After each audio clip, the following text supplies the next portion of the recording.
Alexander the Great, Hitler, Vincent van Gogh, Hemingway, and every great musician who died at the age of 27, they all had this one thing in common. They wrestled with tremendous unconscious impulses. And it was this inner conflict that drove them towards greatness and also destroyed them in the process. Friedrich Nietzsche, the most prolific philosopher of our age, wrote for higher types of humans, the brave and creative ones who push the human species forward. He identified a higher type as those who have greater instinct, greater unconscious forces within. And those who wrestle with such forces play a dangerous game, because the winners self-actualize, while the losers blow their brains out or set the world on fire.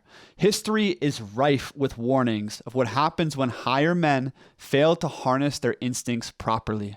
So this video is about the deep shadow work of Nietzsche and Carl Jung, how to understand your instincts and harmonize them towards a unifying life project. Let's dive in.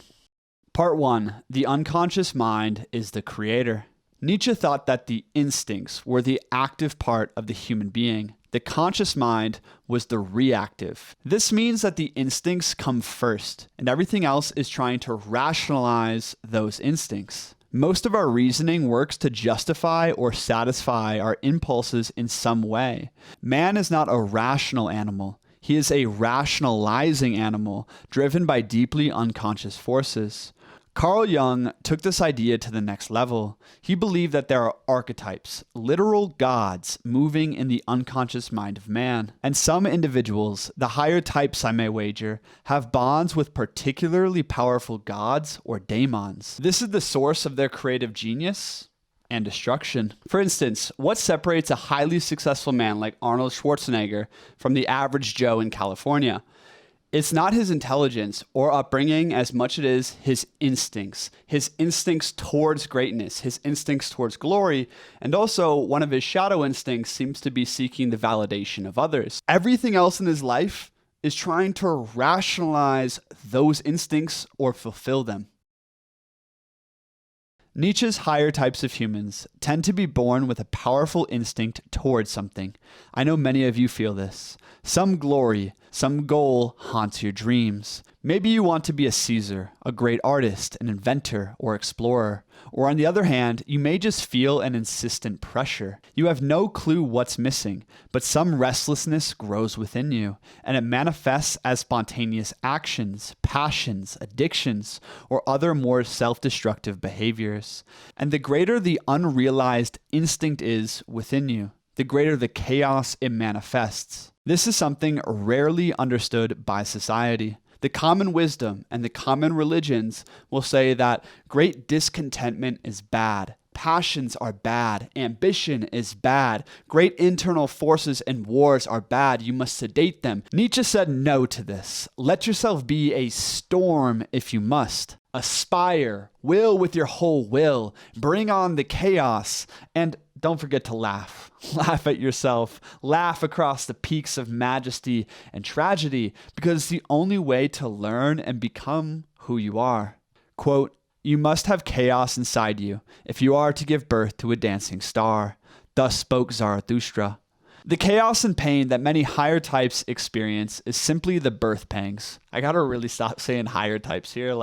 I get the concept, but everyone experiences this. It's just a matter of, are you acting on your instincts and are you following them? Because this will create chaos. And that's because the great instincts within you probably don't know how to manifest into the world yet. They just push you to act and feel restless in all these different ways. So in order to realize your potential, to manifest your instincts, you got to embrace the messiness that no one else is going to understand. In this, there's great danger. There's no two ways about this. You basically got to burn yourself in your own inferno for a while. I, for one, did that for way too long, and it almost killed me. I was perhaps the most ambitious, lost, and hurting soul you've ever seen. I was just born with so much pressure within me that needed to come out, but it didn't know where to go. And this drove me to excelling academically and eventually dropping out of an Ivy League school. It pushed me down a million dead-end paths trying to start businesses or go my own way. And through that process, I lost all my friends, I got estranged from my family, and I basically destroyed myself in isolation. My instincts found fulfillment and expression addiction and substance abuse, the extremes of grandiosity, and everything else.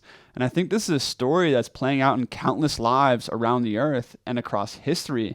When we don't understand our instincts, we're just going to make constant mistakes. There's going to be war. There's going to be pressure. And I consider myself lucky to seeing it to the other side, where I know myself, I harness my instincts in a healthier way, and I sense my destiny. I was reading Nietzsche's autobiography the other night, Ecce Homo, and a certain line about becoming what one is sent shivers down my spine. Quote, "In the meantime, the organizing idea, destined to rule, grows and grows in the depths. It begins to command. It slowly leads back from the side paths and wrong turnings. It prepares individual qualities and abilities which will one day prove themselves indispensable as means of achieving the whole. It constructs the secondary capacities one after another before it gives any hint of the dominating task, of the goal, objective, or meaning." After going down so many horrifically wrong paths, I've developed a lot of different skills, resources, and most importantly, a self-understanding.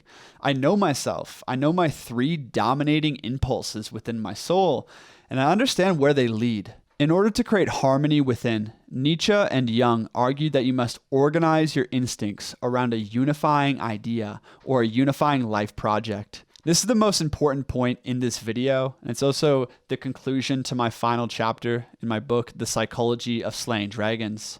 A unifying life project is something that fulfills your deepest instincts. It is an idea that serves as an anchor for all of your missions and impulses. For instance, building an off-grid community, becoming a great author, scientist, or spiritual teacher, building an incredible family. Maybe all of these, or something else entirely, comprises your unifying life project. My personal project is inspiring the leaders of tomorrow and uniting many of them together to build a new cultural project of some kind. That is the highest aim of life in my eyes, the highest thing I could aspire to. Inside this idea, my 3 great instincts towards creative leadership, God, and family can all be fulfilled. Hence, this project has become the focal point for everything I do. The goal of life in my eyes is to hone in on your deepest instincts and bring them forth, to bring forth your very essence. The Hindus called this living in your dharma, or living in accordance with your inner nature and inner law. Nietzsche called this becoming what one is. Paulo Coelho in The Alchemist echoed this idea when he said, "To realize one's destiny is a person's only real obligation." The more you act on your personal instincts, the more clear your destiny becomes. But the problem is 3 things are blocking people from following their instincts, and that is fear, resistance, and weaponized temptations or distractions. So many people basically sedate themselves through pornography, social media, and Netflix, drugs, and all these things that they can't even listen or hear their inner instincts anymore. And then they live lives that are ruled by their shadow. Part 3, shadow work and self-actualization. Shadow work is way too big of a topic to fully dive into in this short video.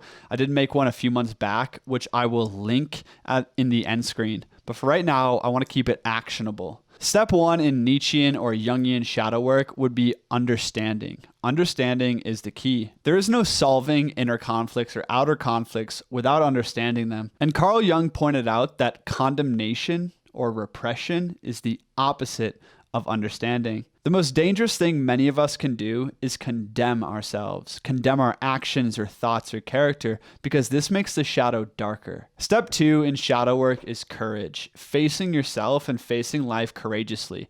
No one can teach this to you, and it's the most important part if you want to free yourself and realize your unifying idea or destiny. Only the courageous are going to win this thing. If you were living your most heroic life, what would you do today? What would you leave behind already? Leave it behind. Jeez. And what dream would you act on? In my experience, it's only courageous action that's going to allow you to build enough self-awareness and power to actually meet yourself. Most people fail here their entire lives. Don't be one of them. 3 is a unifying life purpose or a unifying project. If you don't know yours, see steps 1 and 2, courage and understanding. Basically, you gotta follow your heart. You gotta follow your instincts and make time to do so. I don't think there's another way. And by the way, speaking of a unifying life project, I just want to let you know there's a cosmic impulse manifesting onto Earth right now in terms of building decentralized tribes and rebuilding culture and community. So many of my videos are talking about this, but ultimately there's a call for leaders right now. Leaders who want to somehow build the skills, build the resources, and build the community that's going to allow new flourishing and decentralized tribes to arise. We all need this. We need to be the solution to the problems we see in the world. So there's a great opportunity for everyone here to participate in this cosmic impulse, and there's so many unifying life ideas in there. And for the few who are called to this path, I invite you to my new YouTube mastermind. I'm looking for cultural leaders or mentors or educators who want to build a personal or educational channel like this. It's the most impactful thing I've ever done in my whole life, and it's the best way to meet your tribe, meet other leaders, and also be able to launch an offer into the world. So if that's for you, the first link in the description below, you can click that to join our team. Okay, back to the video. Step 4 is sublimation. This is Nietzsche's highest idea of self-development. Sublimation means exchanging superficial drives or shallow drives for deeper ones. For instance, a sexual impulse of lust can be sublimated for a creative expression or spiritual activity. Seeking pleasure can be transformed into conquering purpose. For Nietzsche, true actualization of the higher types comes from harmonizing one's entire life around the deepest instinct. Quote, "What alone can our teaching be? That no one gives a man his qualities, neither God, nor society, nor his parents and ancestors, nor he himself, but that he is the sole, absolute, original determiner of what he is and who he is." Ultimately, the path to greatness involves discovering and aligning with your own inner law. This is the main tenet of traditionalism. There's a reason that the idea of law is synonymous with religion and was held in such high esteem by all ancient peoples. Your own law, your dharma per se, is what makes you unique, and it comes from the very substance of your being. And the more that you can sublimate secondary impulses or base drives towards your law, towards your deepest instinct, the more aligned and whole you become. This is what it means to stand upright amongst the ruins. And I think the highest wisdom we can follow on this path is living dangerously and living true to our hearts. Only these two things are going to allow us to become who we are meant to be. Thanks for watching, Wisdom Warriors. My name is Christian. If you want to join a squad of brothers who are discussing these ideas and going way deeper, there's a link below to join my men's academy. Also, the YouTube mastermind enrollment is closing very soon, so make sure to join up if that's an interest to you. If not, this video on paganism, shadow work, and Carl Jung goes hand in hand with this one, and you're probably going to love that too. So, see you over there. Peace.